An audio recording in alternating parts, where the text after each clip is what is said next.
Po, sarap nito, sinigang, na isda, pakbet, tsaka ito, Shanghai, paborito.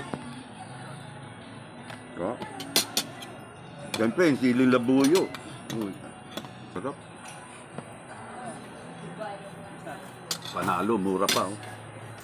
Kaya, palo niya nga pala si Elvira. Sa vlog niya. Elvira Lu. Kasi ba ang luto nito? Ako. Kain. Sarap oh.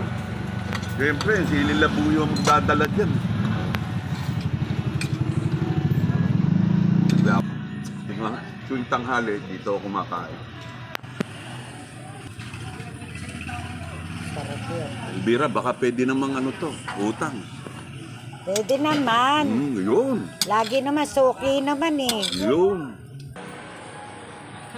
Ikaw, boss, busog. Grabe to. Isang kanin naman ako. Ang daming sili labuyo, naubos ko.